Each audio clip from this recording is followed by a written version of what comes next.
सुप्रभात बच्चों। आज हम कक्षा 5 के पर्यावरण अध्ययन विषय का पाठ 4 मिलकर करें सफाई का आगे का प्रकरण आदत हो दिखावा नहीं, यानी हमें सफाई करने की आदत होनी चाहिए, हमें सफाई का दिखावा नहीं करना है। तो चलिए, इससे पहले देखिए कि हमने देखा कि गंगा के विद्यालय में गांधी जयंती वाले दिन स्वच्छता अभियान कार्यक्रम चलाया गया और स्वच्छता अभियान कार्यक्रम स्वच्छ भारत मिशन के तहत चलाया गया था। स्वच्छ भारत मिशन भारत सरकार द्वारा आरंभ किया गया राष्ट्रीय स्तर का एक अभियान है और यह अभियान महात्मा गांधी की जयंती पर यानी 2 अक्टूबर 2014 से शुरू किया गया था। फिर हमने देखा कि गंगा की भाभी ने एक नई शुरुआत की। कैसे कि पहले क्या है, गांवों के घरों में शौचालय नहीं होते थे। तब गंगा की भाभी ने बताया कि खुले में शौच जाना अच्छी बात नहीं है। तब गंगा के दादाजी ने अपने घर के अहाते में एक शौचालय बनवाया और गंगा के घर में शौचालय बनता देख गांव के सभी लोगों ने अपने अपने घरों में भी शौचालय बनवाए। तो आज हम पढ़ेंगे आदत हो दिखावा नहीं। गंगा के भाई भाभी चंडीगढ़ यात्रा कर लौटे थे। उन्होंने उसे वहाँ के बहुत से फ़ोटो दिखाए। गंगा ने देखा कि सभी जगह बहुत साफ़ सुथरी थी। अब वह विचार करने लगी कि हमारे घर तो छोटे हैं और सब जगह इतनी सफाई नहीं है। तब भाई के मित्र जिसके घर भाई भाभी जाकर लौटे थे, कुछ दिनों बाद गांव आने वाले हैं, ऐसे तो उनको अच्छा नहीं लगेगा। उसने भाभी से इस संबंध में बात की। भाभी समझदार थी और उसने गंगा को समझाया, छोटे बड़े घर से कोई छोटा बड़ा नहीं हो जाता है, बस सफाई बहुत ज़रूरी है। यह किसी को दिखाने के लिए नहीं होनी चाहिए, वरन ये हमारी आदत का हिस्सा होना चाहिए। तो इस तरह से देखिए कि जो सफाई है वो हमारी आदत होनी चाहिए। अब देखिए कि कुछ प्रश्न हैं, सफाई हमारी आदत का हिस्सा होनी चाहिए, इस बारे में आपके क्या विचार हैं? तो देखिए कि हमारे विचार से सफाई का दिखावा नहीं होना चाहिए, बल्कि यह हमारी आदत का हिस्सा होना चाहिए। और सफाई रखने से हमारे आसपास का वातावरण हमेशा स्वच्छ रहता है और गंदगी से होने वाली बीमारियां भी नहीं होती हैं। इसके बाद दूसरा प्रश्न है, सफाई का कार्य करने वाले लोगों के साथ हमारा व्यवहार कैसा होना चाहिए? यानी जो सफाई का कार्य करते हैं, सफाई कर्मचारी होते हैं, उनके साथ हमारा व्यवहार कैसा होना चाहिए? तो सफाई कर्मचारी के साथ हमारा व्यवहार स्नेहपूर्ण, दया वाला और सम्मानजनक होना चाहिए। हमें उन्हें बराबरी का दर्जा देना चाहिए और उनके साथ किसी भी तरह का भेदभाव नहीं करना चाहिए। इसके बाद आगे है, अगर हमारे गांव या शहर साफ़ नहीं होंगे तो हमारे देश की छवि कैसी होगी? तो देखिए कि अगर हमारे गांव या शहर साफ़ नहीं होंगे तो हमारे देश की छवि है बहुत ही खराब होगी। अगला प्रश्न है, अगर हमारे घर की साफ़ सफाई नहीं होगी तो हमारे जीवन पर क्या प्रभाव पड़ेगा? तो देखिए कि अगर हमारे घर की साफ़ सफाई नहीं होगी तो जो हमारा स्वास्थ्य है वो बहुत ही खराब होगा। तो ये देखिए नीचे एक स्लोगन है, सफाई करने वाला श्रेष्ठ है, कचरा फैलाने वाला नहीं।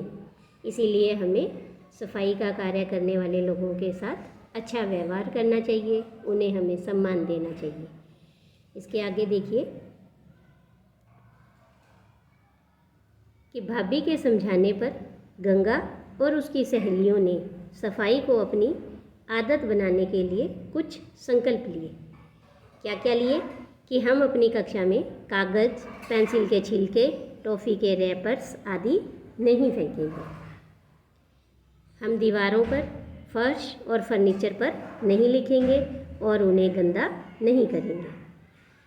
हम जगह जगह नहीं थूकेंगे और कचरा भी नहीं फेंकेंगे। हम रोज़ नहाएंगे और साफ कपड़े पहनेंगे। हम प्लास्टिक की थैलियों का उपयोग नहीं करेंगे। हम हमारे गली मोहल्ले, घर, स्कूल, सार्वजनिक स्थानों पर सफाई में पूरा योगदान करेंगे।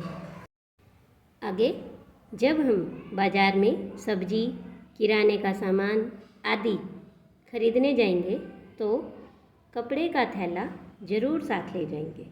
इस तरह से गंगा ने और उसकी सहेलियों ने सफाई को अपनी आदत बनाया और सफाई रखने के लिए कुछ संकल्प लिए। इसके बाद देखिए कि हमने ये देखा था कि जो स्वच्छ भारत मिशन अभियान है वो गांधी जयंती पर शुरू किया गया था, क्योंकि गांधी जी स्वयं भी स्वच्छता को और सफाई को अधिक महत्व देते थे। देखिए कैसे गांधी जी के आश्रम में कोई भी व्यक्ति जाता तो उसे दैनिक कार्य में सर्वप्रथम शौचालय साफ करने का कार्य दिया जाता था। यानी गांधी जी के आश्रम में कोई भी व्यक्ति पहले जाता तो उसे सबसे पहले कौन सा काम दिया जाता? शौचालय साफ करने का। वह व्यक्ति जब इस कार्य को अच्छी तरह कर लेता था, उसके पश्चात ही उसे अन्य कार्य दिया जाता था, क्योंकि महात्मा गांधी स्वच्छता और सफाई को सर्वाधिक महत्व देते थे। आज सारे देश में स्वच्छता अभियान चलाया जा रहा है। इस बात पर जोर दिया जा रहा है कि सड़कें, स्टेशन, बस स्टैंड आदि साफ सुथरे मिले, घरों में कूड़ा पात्र अवश्य हो, साथ ही कचरे का पुनः चक्रण द्वारा निस्तारण करना आवश्यक है। तो इसके बाद देखिए कि कुछ प्रश्न और हैं। जाना समझा, अब बताइए कि आपने अपने विद्यालय में स्वच्छता अभियान कैसे चलाया। वर्णन कीजिए कि देखिए हमने अपने विद्यालय में महात्मा गांधी जयंती पर विद्यालय के सभी बच्चों को इकट्ठा किया और उनके अलग अलग ग्रुप बनाए और उन्हें अलग अलग काम करने को दिए, जैसे मैदान साफ करना, जाले उतारना, शौचालय साफ करना, विद्यालय में फैले हुए कागज़, पत्ते इनको उठाकर कचरा पात्र में डालना। इस तरह से हमने स्वच्छता अभियान पर अपने विद्यालय को साफ किया। दूसरा प्रश्न है कि सफाई हमारी आदत बन जाए, इसके लिए हमें क्या करना चाहिए। तो देखिए सफाई हमारी आदत बन जाए, इसके लिए हमें रोज़ाना सफाई करनी चाहिए। रोज़ सफाई करने से सफाई हमारी आदत बन जाएगी। और दूसरा, हम स्वयं गंदगी और कचरा नहीं फैलाएंगे। तीसरा प्रश्न है, गांधी जी अपने आश्रम में आने वाले को सफाई के प्रति सजग करने के लिए क्या करते थे। तो देखिए गांधी जी अपने आश्रम में आने वाले व्यक्ति को सफाई के प्रति सजग करने के लिए सबसे पहले शौचालय साफ करने का कार्य देते थे। जब व्यक्ति इस काम को अच्छी तरह से कर लेता था तो उसके बाद ही उसे अन्य कार्य दिया जाता था, क्योंकि महात्मा गांधी स्वच्छता और सफाई को अधिक महत्व देते थे। इसके बाद है देश के स्वच्छ भारत मिशन पर अपने विचार लिखिए। तो देखिए कि स्वच्छ भारत अभियान 2 अक्टूबर 2014 से हमारे देश में शुरू किया गया और यह राष्ट्रीय स्तर का एक महत्वपूर्ण अभियान है।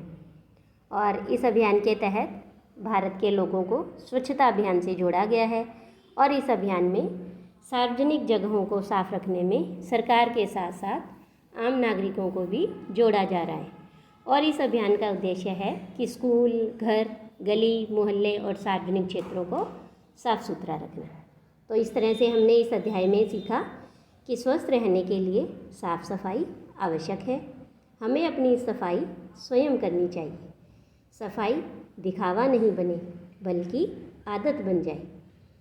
और शौचालय में ही शौच करना चाहिए, खुले में नहीं। तो इस तरह से हमने इस अध्याय में सफाई के बारे में पढ़ा। आज के लिए इतना ही। धन्यवाद।